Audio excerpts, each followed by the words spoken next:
It's good to finally talk to you, man. I heard a lot of great things about you. Oh shit, that's usually I usually hear it the other way around. That's actually I wanted to. The first question I want to ask you is, I keep hearing this. You are the most hated man in bodybuilding. I don't think that that's true. Otherwise, I wouldn't have worked for Muscular Development Magazine for all those years. The reason why that came out is all because I think of the TLC shit, and then everybody thinking the arm with the synthol, and the whole balloon arm thing, and like, oh, he's a disgrace. Look at that. People think all us bodybuilders look like that.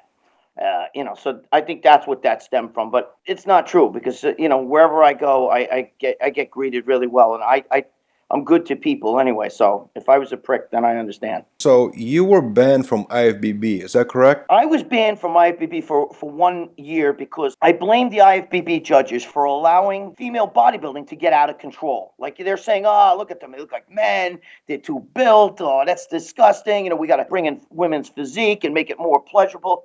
And I said, well, why did you let it get out of control? So I wrote this whole article. Jim Manning got a little pissed off. He said that I was bashing the judging of the IFBB. But come on, guys. You built the Arnold Classic was built on the backs of some of the female bodybuilders, the Laura Cravels, the Tanya Knights, back in the day in the early 90s when those girls were competing and bringing crowds into the Arnold Classic as well. And then you cut it out and you add pole dancing. Dude, if I want to see a chick pole dancing, I want to see a G-string and I want to see bare titties and shit. I don't want to see some fucking girl with sneakers on and shorts doing like an aerobic fucking, look, I don't like that stuff mixed with my bodybuilding. You know what I mean? I don't buy bodybuilding magazines to see hot chicks. If I want that, I'll buy like Hustler or something. I buy bodybuilding magazines to see bodybuilding. And how do you feel about basically IFBB discontinuing Miss Olympia Cup? You know what I feel? I feel if they could do that to the female bodybuilders, eventually they could do that to the men. Because look what they're doing. They're sticking physique competitions, or now you got classic physique, which means it's closer to bodybuilding, but more of that Frank Zane look and all that. And you see some of these guys, man, and they look really good. You're talking about the Bob Paris and the Lee Labrada and all those guys. They would have been in men's classic physique and they would have won. You know what I'm saying? Those kind of physiques. So what I'm saying is, if they could do that to the women, I feel they could do it to the men. So I say, just change the way the criteria of judging. This is not a bash on the IFBB. Start judging, the bigger guts, small, like Arnold said. And unless we do something about where they stop just using guys with the thickest neck and the biggest muscle, but not look as pleasing. The Mr. Olympia used to be over 200 and under 200. And in the over 200, if you watch Pumping Iron, they had like 3 or 4 guys, and everybody was in the under 200 class. Today, you can't even get 200. That's like that's physique shit. You know what I mean? These guys today at 5'2", okay, and I'm not breaking no hype barriers myself. I'm 5'6", but at 5'2", you get guys that are weighing like 220, 230, got to diet down into the 212 class. Franco Colombo was in the 160s. Lee Labrada was in the 170s. Danny Padilla was like in the 160s, 150s. Those kind of guys who had classic, beautiful physiques, they would get assassinated today, because they've let the physiques get out of control, and that's what I feel. Do you think in some ways, like, people want to see mass monsters on stage? Or do you think it's kind of like something that people actually want to see? I bring this up all the time. I say to let me ask you a question. If you want to say who's more developed, Phil Heath or Marcus Rule? Marcus Rule's more developed than Phil Heath. His body parts are ridiculously big. His traps are up to his ears. You know what I mean? His arms are twice the size, but he couldn't beat Phil Heath on his best day.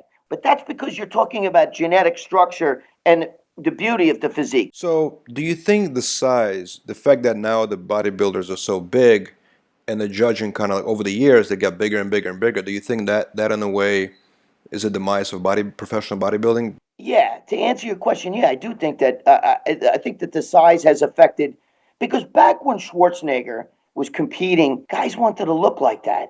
Okay, guys were saying, "Wow, man, look at that. That looks fucking good." And chicks wanted to bang that. You know what I mean? If you showed a picture of Jay Cutler, like, most girls would be like, "No, I find him pretty disgusting. He's too big. A little too muscular. He's really big, and I feel like he would crush me." Then you show him Sadiq. then he'd be like, well, I'd fucking bang that. You know what I mean? I just think that the classic physique is actually going to, the next Arnold Schwarzenegger, the next real star that maybe goes into movies and everything is going to come out of classic physique, I think, or physique, because bodybuilding, nobody. What are you gonna? How are you gonna have Jay Cutler play a superhero? And it ain't happening. You ever see these guys that can't even walk right? It's funny. I think a lot of people might find it crazy that you say that because you yourself, at one point, got your arms so big. They were the biggest arms in the world. Well, I'm a retard. Who the fuck follows what the hell? I'm a Momo. You don't want to do what I do. Nobody wants to do what I do. You know, and I said, don't look like me. Who the fuck? I look like Uncle Fester on steroids. You know what I'm saying? I don't think I look good. You think I look good? Fuck that. I look like shit. But I know that. You know, I mean, I went too far. I was, and I wasn't just big arms. I mean, my shoulders, everything. I was a big guy. If guys saw me in person, I asked Victor. I was fucking wide, bro. I was like a little big Rammy. You know what I'm saying? I was everything, but the people knew me for the arms. And I hate that Synthol shit. Oh, you have no idea. I hear you, Greg. Well, you definitely are a legend, man. I want people to watch your show starting next week. We're going to premiere our first episode. I think it's going to be a hit. Thank you, Vlad. Vlad, anytime, man. I'll come on here. I'll give you so many stories. Like I said, you can sit back, get a coffee, do whatever you want to do.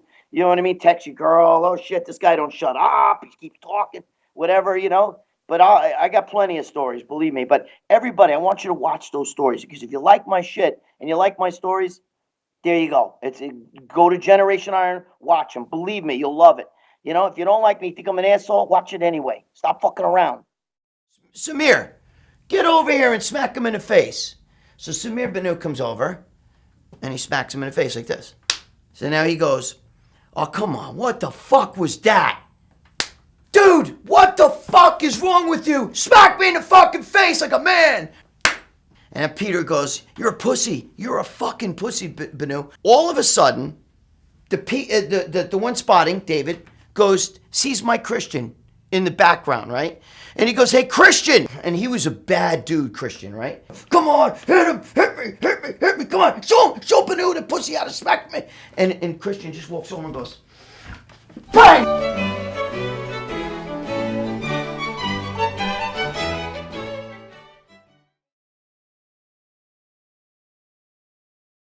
But I honestly think that like a Rich Piana, is more popular on the internet wise, and even a Fletcher, CT Fletcher, because I think people are starting to like the personality of these guys. You know, if you have Phil Heath on, he'll sit and he'll talk, and he's kind of, he's a nice guy, he's smart, but he's not charismatic.